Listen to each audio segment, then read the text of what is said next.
Só para esclarecer rapidinho, pois as pessoas estão falando, tá ficando caro me ouvir, que eu tô cobrando para pregar. Quero mandar aqui os parabéns para uma irmã lá de Angola. Não cobramos para louvar.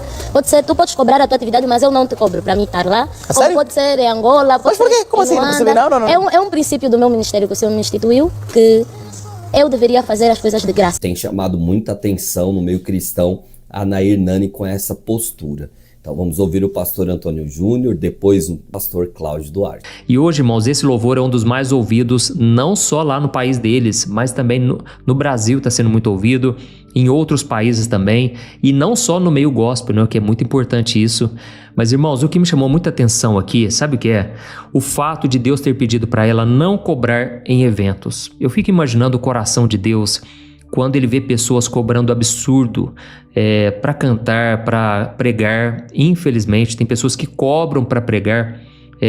Eu não estou dizendo aqui, irmãos, que é pecado uma pessoa receber uma oferta e também uma oferta generosa, porque eu sou a favor de abençoar as pessoas. Sabe, a gente tem aquela ideia muito errada, que eu acredito que é maligna, aquela ideia de que quanto mais o pregador passar necessidade, quanto mais o pastor passar aperto, andar naquele carrinho velho, não tem dinheiro para pôr gasolina, aí sim ele é um homem de Deus, né? A gente tem essa ideia, a gente tem mania de dizer, né? Olha lá, o pastor não cobra para fazer a obra, mas irmãos, aí ele fica lá passando um aperto, não consegue pagar as contas, ele fica sofrendo com uma coisa que ele não devia sofrer, que é essa área financeira, sendo que ele deveria estar cuidando do rebanho de Jesus, porque as ovelhas não são do pregador, são de Jesus, amém? E aí o que acontece?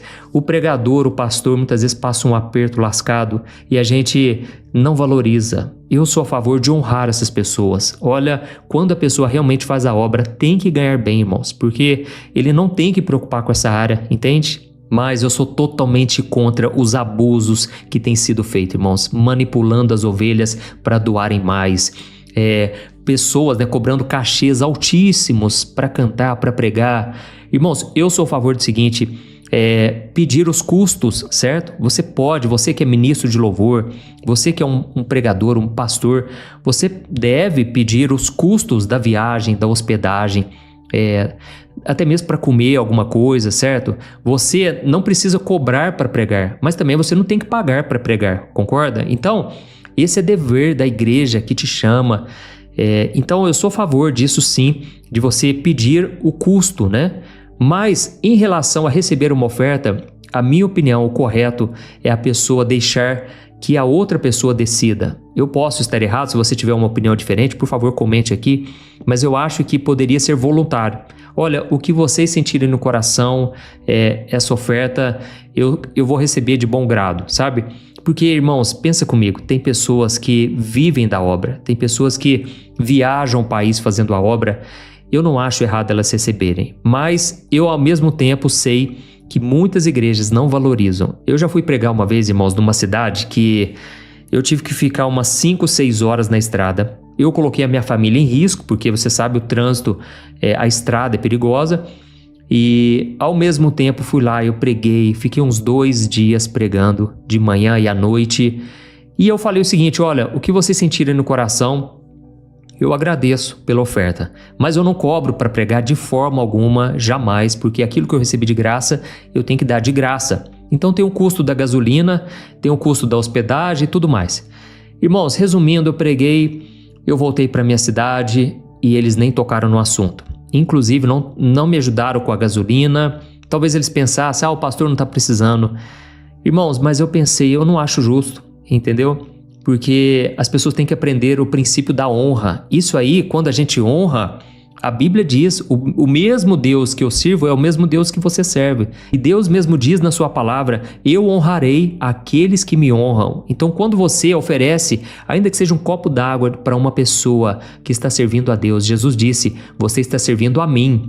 Da mesma forma, quando você faz um pix na conta de alguém para abençoar uma família, uma pessoa que está se dedicando na obra, você não está fazendo para aquela pessoa, você está fazendo para o próprio Jesus, amém? Então, o que acontece, irmãos? Tem pessoas que não sabem honrar, não sabem valorizar e não sabem a bênção que eles estão deixando de ganhar da parte de Deus, porque o próprio Jesus disse, deem e outros lhe darão, boa medida, recalcada sacudida e transbordante. Então Jesus está dizendo um princípio ali. Quando você dá para alguém, ainda que aquela pessoa ela não tenha como te retribuir, talvez é uma pessoa muito simples, mas Jesus disse, outros lhe darão. Amém? É uma promessa. Você vai ser abençoado de uma maneira que você não imagina nem da onde veio, certo? Então, só para a gente continuar aqui, irmãos, essa música ela fala sobre Jesus e olha só algumas frases da música. Nas horas mais frias, Jesus está lá. Quando eu me odeio, Jesus me ama. Quando todo mundo vai, Jesus fica. O que seria de mim se não fosse o teu amor? Aleluia. Então, irmãos, o que eu quero dizer é o seguinte, nós precisamos voltar a esse tipo de música aqui, porque é um lembrete. Jesus é o nosso melhor amigo. Jesus é aquele que nunca nos abandona e que Ele possa derramar das bênçãos sobre a sua vida. Agora nós vamos ouvir o pastor Cláudio Duarte falando sobre essa questão aí de cobrar para pregar. Olá pessoal, estou aqui no automóvel, mas não estou dirigindo. Ok, só para esclarecer rapidinho, pois as pessoas estão falando que está ficando caro me ouvir, que eu estou cobrando para pregar. É só para eu esclarecer isso aqui. Durante esse mês de agosto, por exemplo, julho, agosto, se você quiser dar uma olhadinha, eu preguei pelo menos aí 20 vezes no mês, de 20 a 22 vezes. Eu queria que você passasse para mim o lugar ou a igreja que cobrou alguma coisa de vocês para entrar, ok? Diferente do stand-up que eu faço ou da palestra, ok? Que provavelmente às vezes acontece duas, não tem nada a ver com culto, tem nada a ver com pregação, ok? É trabalho. Mas eu queria só saber, porque vai ver, as igrejas realmente estão cobrando de vocês e eu não estou tendo ciência disso, viu? Me responda aí para que eu possa localizar os lugares e verificar.